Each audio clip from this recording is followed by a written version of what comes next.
दोस्तों हाल ही में मैंने पेंगुइन फिल्म देखा है और आज की वीडियो में हम इसी फिल्म की कहानी को जानेंगे। अब वीडियो शुरू करने से पहले मैं आपको बता दूं कि अब भी आप में से 50% ऐसे लोग हैं जो मेरी वीडियोस तो देखते हैं लेकिन चैनल को सब्सक्राइब नहीं किए हैं।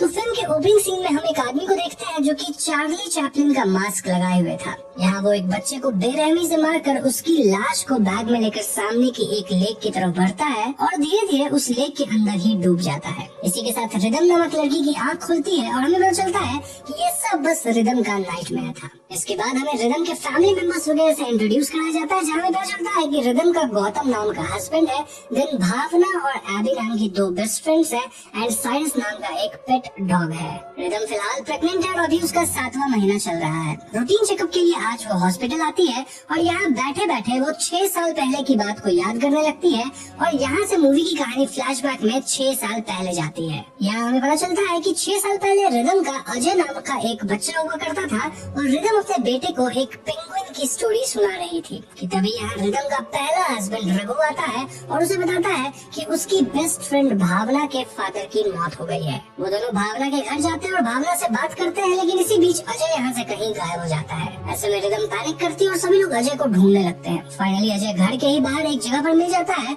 और यहाँ से कहानी अगेन प्रेजेंट में आती है। सो प्रेजेंट में रिदम को अपने सामने एक बी हाइव यानी मधुमक्खी का छत्ता दिखता है, जिसे देखकर वो परेशान सी हो जाती है। अब ऐसा क्यों होता है वो हमें स्टोरी में आगे पता चलेगा। खैर रिदम की टर्न आती है और डॉक्टर उसका अल्ट्रासाउंड करते हैं, जहाँ उसे समझाते हैं कि उसके पैनिक होने की वजह से उसके बच्चे पर भी असर पड़ सकता है। डॉक्टर रिदम को किसी भी ऐसी चीज से दूर रहने के लिए बोलते हैं जिससे रिदम को पैनिक का सेंसेशन हो। यहाँ से निकलकर रिदम को रास्ते में वेस्ट लेक दिखाई देता है और इसे देखते ही 6 साल पहले का एक और फ्लैशबैक स्टार्ट हो जाता है, जहाँ हम देखते हैं कि रिदम अपने बेटे अजय को स्कूल पिक करने जाती है, जहाँ उसे अजय की क्लास में बताती है कि अभी थोड़ी देर पहले ही एक मास्क पहना हुआ इंसान यहाँ आकर अजय को अपने साथ ले गया। रिदम घबराकर पुलिस को कॉल करती है और काफी खोजबीन के बाद पुलिस को जंगल के पास ही एक बूके पड़ा हुआ मिलता है, जिसके आसपास बहुत सारी मक्खियां भिनभिना रही थी।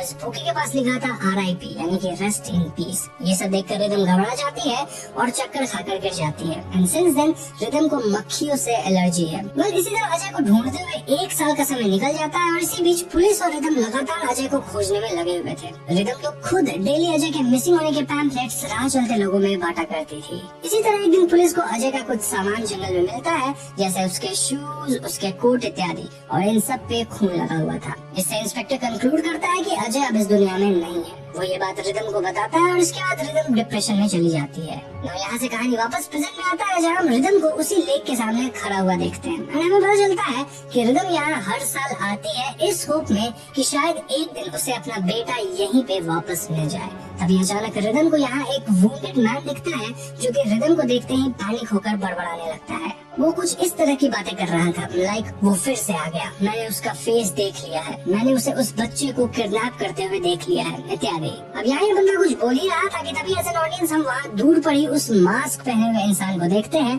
जो कि इसी तरफ बढ़ता चला आ रहा था। ये वुंडेड मैन यानी कि जख्मी इंसान रिदम को अपना मोबाइल फोन देते हुए कहता है कि इस फोन में उस मास्क मैन की रियल आइडेंटिटी है, इसे लेकर यहाँ से भाग जाओ। रिदम फौरन ये फोन लेकर यहाँ से भाग जाती है, जिसके बाद वो मास्क मैन उस वुंडेड इंसान को जान से मार देता है। यहाँ रिदम थोड़ी दूर पर ही पहुँचती है कि उसके फोन की बेल रिंग होने लगती है, जिससे घबराकर वो अपने हाथ में रखे उस डैमेज्ड फोन को कहीं गिरा देती है और जल्दी से अपनी कार में आ जाती है। रिदम डर के मारे अपनी कार की इसको गिरा देती है और वहाँ बाहर हम उस मास्क मैन को कार के एकदम क्लोज आते हुए देखते हैं। लेकिन फॉर्चुनेटली रिदम अपनी कार स्टार्ट करके यहाँ से भाग जाती है और रास्ते में एक पुलिस चेक पोस्ट पे खड़े पुलिस ऑफिसर को ये सारी बातें बता देती है। तो इन बातों का पता लगने के बाद कुछ ऑफिसर्स उस लेक के पास चले जाते हैं और यहाँ रिदम को पता चलता है कि पिछले 6 महीने में इस एरिया में कई किडनैपिंग केसेस आए हैं और अभी रिसेंटली ही अंजाना नाम की एक बच्ची भी किडनैप हुई है। अब यहाँ से वापस लौटते वक्त रिदम जब उसी लेक के पास से गुजर रही होती है, तब उसकी कार के सामने एक बच्चा आ जाता है and surprisingly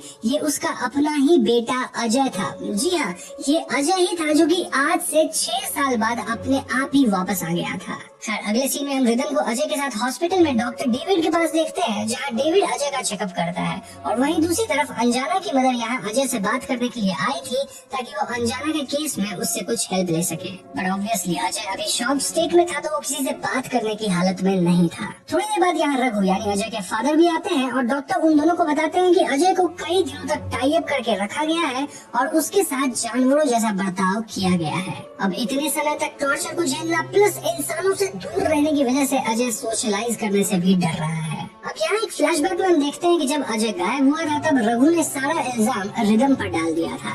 and since rhythm depress रहने लग गई थी, इसलिए रघु ने उसे डिवोर्स दे दिया था। इस सब इंसिडेंट के बाद ही गौतम रिदम की लाइफ में आया। एनीवेज प्रेजेंट में हम देखते हैं कि रिदम अपने बेटे को घर ले आई है, जिसके बाद उसे रात को वही नाइट में आने लगता है जहाँ वो अपने आप को उसी लेक के पास देखती है जहाँ वो मास्क पहना इंसान रिदम का पेट डॉग और अजय खड़े होते हैं। ये नाइट में देखकर रिदम घबरा कर उठ जाती है और तभी उसे अजय के रूम से कुछ साउंड आती है, एज इफ अजय कुछ हमिंग कर रहा हो। रूम में जाते ही अजय चुप हो जाता है और यहाँ रिदम नोटिस करती है कि अजय कुछ अजीब सी ड्राइंग्स बना रहा था। तो नेक्स्ट डे डॉक्टर डेविड के पास रिदम अजय के बारे में सब कुछ बताती है, लाइक लास्ट नाइट वो कुछ हमिंग वगैरह कर रहा था, देन कुछ ड्राइंग्स वगैरह किया इत्यादि। डॉक्टर डेविड बताते हैं कि अजय के माइंड में जो कुछ भी चल रहा है वही उसने ड्राइंग्स वगैरह में बनाया था। अब डॉक्टर रिदम से कहते हैं कि नेक्स्ट टाइम जब अजय वो पोएम गाए या कुछ भी बोले तो उसे रिकॉर्ड कर लेना। तभी रघु बाहर से रिदम को कॉल करता है और उसे मिलने के लिए बुलाता है, क्योंकि वो कुछ दिन के लिए आउट ऑफ स्टेशन जा रहा था और वो रिदम से अजय को भी अपने साथ लाने की रिक्वेस्ट करता है। थोड़ी देर में रिदम अजय को लेकर रघु से मिलने एक रेस्टोरेंट चली जाती है, जहाँ आइसक्रीम खाते वक्त अजय किसी को अचानक ही घूरने लगता है। ये देखते ही रिदम अपना फोन निकाल लेती है, देन उसका फ्रंट कैमरा ऑन करके अपने पीछे दो लोगों को बैठा हुआ देखती है, जो कि कुछ सेकंड्स में उठकर वहाँ से बाहर चले जाते हैं। रिदम उनमें से एक कोट वाले पर्सन को फॉलो करती है, जो कि दरअसल एक लेडी थी जो अपने बच्चों से मिलने गई थी। इसके वजह से रिदम अपने टेबल पे वापस आती है, उसे वहाँ एक एनवेलप रखा हुआ मिलता है जिसपे रेस्ट इन पीस लिखा हुआ था। ये देखकर रिदम फौरन बाहर जाती है और उस दूसरे कोट वाले पर्सन को खोजने लगती है, जो कि और कोई नहीं बल्कि वही चार्ली चैपलिन मास्क वाला आदमी था। रिदम उसे फॉलो करने वाली ही थी कि तभी रघु यहाँ आ जाता है और ठीक इसी समय अजय उसका हाथ छोड़कर यहाँ से भागने लगता है। रिदम फौरन अपने कुत्ते साइरस को आवाज लगाती है और उसे अजय को फाइंड आउट करने के लिए ऑर्डर करती है। साइरस एक डायरेक्शन में भागने लगता है और रघु भी उसके पीछे जाता है, जहाँ एक सुनसान रोड पर रघु को अजय रोड के बीचों बीच खड़ा हुआ दिख जाता है। वहीं दूसरी तरफ रिदम उस एनवेलप को ओपन करती है, जिसमें उसे गौतम के कई सारे इमेजेस मिलते हैं। इन इमेजेस में गौतम के साथ एक अननोन लड़की खड़ी थी, जिसे देखकर रघु उस पर शक करने लगता है, बट रिदम इंश्योर्स कि गौतम ऐसा इंसान नहीं है। तो नेक्स्ट सीन में रघु अजय को लेकर उसी लोकेशन पे जाता है जहाँ रिदम को अजय मिला था। यहाँ थोड़ी दूर जाने के बाद अजय आगे नहीं जाता है और ये देखकर रघु कहता है कि उसका ऐसा मानना है कि अजय आगे इस वजह से नहीं जा रहा है क्योंकि वो किसे डर रहा है, बल्कि दरअसल वो इसीलिए आगे नहीं जा रहा है क्योंकि वो उस किडनैपर के सपोर्ट में है। लॉजिकली देखा जाए तो वो अपने पेरेंट्स के साथ बस 2 साल ही रहा था, वेयरएज वो उस किडनैपर के साथ 4 साल रहा है। यहाँ रघु और रिदम आपस में बात कर रहे थे कि तभी वहाँ अजय एक स्क्रू ड्राइवर से ड्राइवर पे अटैक कर देता है। रघु अजय को डांट कर उसके हाथ से वो स्क्रू ड्राइवर फेंक देता है, जिससे अचानक वहाँ काफी सारी फ्लाइज आती है, जिन्हें देखकर रिदम फेंट होकर गिर जाती है। बेहोशी की हालत में रिदम को फिर से वही नाइट में आता है जहाँ वो उस मास्क मैन को देखती है। जब रिदम की आँख खुलती है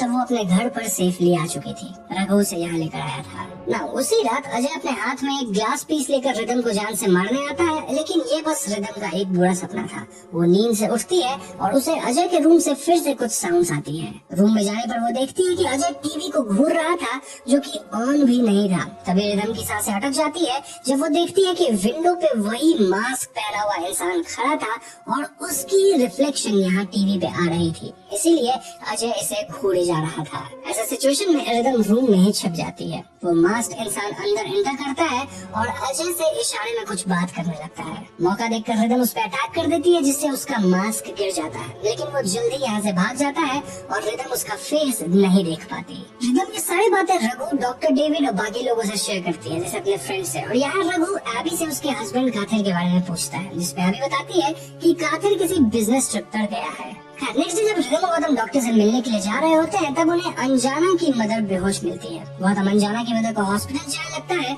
और रिदम को वापस जाने के लिए कहता है। जब रिदम कार में वापस आती है तब उसे यहाँ साइरस दिखाई नहीं देता वो साइरस को बाहर एक गार्बेज बैग के पास पाती है जहाँ उसे गार्बेज में किसी के बाल और क्लॉथ पीसेस मिलते हैं। रिदम साइरस को फॉलो करती है जो कि एक घर के बाहर आकर रुकता है और ये घर डॉक्टर डेविड का था। अब रिदम कार खराब होने का बहाना बनाकर घर के अंदर एंटर करती है और डेविड को साइरस को बाहर घुमाने का रिक्वेस्ट करती है। जैसे ही डेविड बाहर आता है, रिदम घर के अंदर खोजबीन करते हुए एक अलमीरा को ओपन करती है जो कि एक अलमीरा नहीं बल्कि एक सीक्रेट डोर था। जी हाँ, यहाँ पीछे एक शेडी सा रूम था जहाँ उस आदमी की लाश रखी हुई थी जिसे उस दिन रिदम ने उस लेक के पास वुंडेड यानी कि चोटिल हालत में देखा था। नाउ सरप्राइजिंगली यहाँ उसे अनजाना भी बेहोश हालत में मिल जाती है, जिसके बाद डेविड जैसे ही आता है रिदम और उसमें हाथापाई होती है एंड समहाउ रिदम उसे बांध देती है, जिसके बाद पुलिस यहाँ आकर डेविड को अरेस्ट कर लेती है। उसने आज तक कई बच्चों को किडनैप किया था जहाँ वो इन बच्चों के ऑर्गन्स वगैरह निकाल कर उन्हें बेच दिया करता था और बाकी की लाश को पीसेस में कट करके एसिड में डिसॉल्व कर देता था। लेकिन यहाँ उसने रिदम के बेटे अजय को किडनैप नहीं किया था। तो इसके बाद जब रिदम वापस से हॉस्पिटल जाती है तब उसे वहाँ गौतम जख्मी हालत में मिलता है जो कि रिदम को बताता है कि उस पर एक मास्क पहने हुए इंसान ने अटैक किया था और वो कोई मेल नहीं बल्कि एक फीमेल है। ये सब सुनकर अचानक रिदम को याद आता है कि कस्टडी में डेविड ने उसे ये बताया था कि असली कल्प्रिट रिदम का कोई करीबी है। रिदम को अजय की ड्राइंग्स भी याद आती है जिसमें उसने कल्प्रिट के लेफ्ट हैंड में वेपन्स वगैरह बनाए थे, जिसका मतलब कल्प्रिट लेफ्टी है। ये सारी बातें एक ही इंसान की तरफ इशारा कर रही थी और वो और कोई नहीं बल्कि भावना ही थी। जी हाँ, यहाँ से रिदम भावना के घर जाती है जहाँ भावना अजय को किडनैप कर चुकी थी और रिदम को एक ड्रिंक देते हुए उसे इसे पी लेने के लिए कहती है, जिसके बाद ही वो उसे अजय के बारे में बताएगी। रिदम बिना कुछ सोचे समझे वो ड्रिंक पी लेती है, जिसके बाद भावना अपनी कहानी सुनाती है। यहाँ से हमें एक फ्लैशबैक दिखाया जाता है। तो इस फ्लैशबैक में हमें ये पता चलता है कि बचपन से ही भावना को उसके पेरेंट्स रिदम से कंपेयर करते आ रहे थे, जो कि बड़े होते होते जेलसी एंड देन एक सीरियस साइकोलॉजिकल इशू में बदल गया। मोरओवर रघु भावना का क्रश था जिससे रिदम ने शादी कर ली थी। एज ए रिवेंज उसने रिदम के बेटे अजय को उससे दूर कर दिया। अब एक दिन कातिर जब भावना के घर गया तो उसे ये बात पता चल गई थी कि भावना ने ही अजय को किडनैप कर रखा था, इसीलिए भावना ने उसे जान से मार दिया और इसी बीच अजय वहाँ से भाग निकला था। अब प्रेजेंट में साइको भावना रिदम को बताती है कि उसके पास सिर्फ 1 घंटा है क्योंकि उसने जो ड्रिंक पी है उसमें जहर था जो कि 1 घंटे बाद असर दिखाएगा। इतना कहकर वो अजय का पता बताए बिना ही खुद को शूट कर लेती है। बट फॉर्चुनेटली साइरस अजय को ढूंढ निकालता है, लेकिन इस वक्त तक रिदम पे जहर असर करने लग गया था। इस पॉइंट पे अजय पहली बार फिल्म में बोलता है और वो रिदम को अपनी माँ बुलाता है। देन वो बाहर भागता है और हेल्प खोजता है। तो इसके बाद रिदम को हॉस्पिटलाइज कर दिया जाता है और हमें पता चलता है कि पॉइजन का डोज बहुत कम था,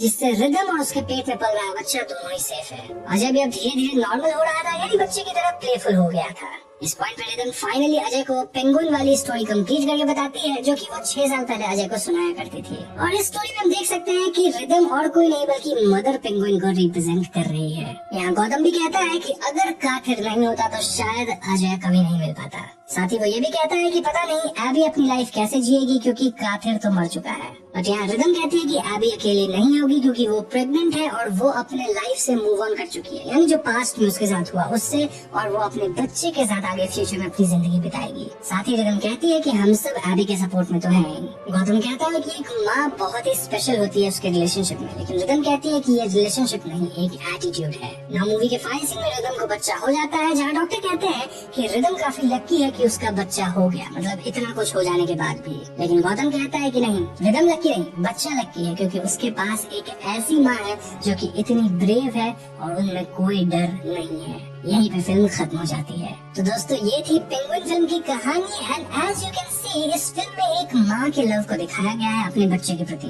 आई मीन अजय के गायब होने के 6 साल बाद तक रिदम उसे भूली नहीं थी। भूलना छोड़ो, वो अब तक अजय को खोज रही थी इस होप में कि अजय उसे जरूर मिल जाएगा। इनफैक्ट अजय उसे मिल भी जाता है। अब इस फिल्म में एक अलग बात यह है कि यहाँ हम 2 विलेंस को देख पाए। एक तो डॉक्टर डेविड जो कि ऑर्गन्स वगैरह यूज करता था बच्चों के, लेकिन एक दूसरी विलेन भी थी भावना जो कि रिदम से बहुत जलती थी। तो हाँ, कहानी में एक पॉइंट पे लगता है कि हमें विलन पता चल गया है, लेकिन एक ट्विस्ट जरूर था। मोरओवर एक पॉइंट पे एबी पे भी थोड़ा शक होता है, लेकिन नहीं, एबी तो खुद एक विक्टिम थी, उसका पति मारा गया भावना द्वारा। इन बातों के अलावा मूवी में कुछ खास थियरीज नहीं है, तो इस एक्सप्लेनेशन को हम यहीं पे खत्म करेंगे। उम्मीद करता हूँ आपको ये वीडियो पसंद आई होगी। अगर पसंद आई है तो इस वीडियो को लाइक और शेयर कीजिएगा। साथ ही अगर आप चैनल पे नए हैं तो हमारे चैनल को सब्सक्राइब करके बेल आइकन को भी जरूर दबा दीजिए, क्योंकि हम अपने चैनल पर ऐसे वीडियोस लाते रहते हैं।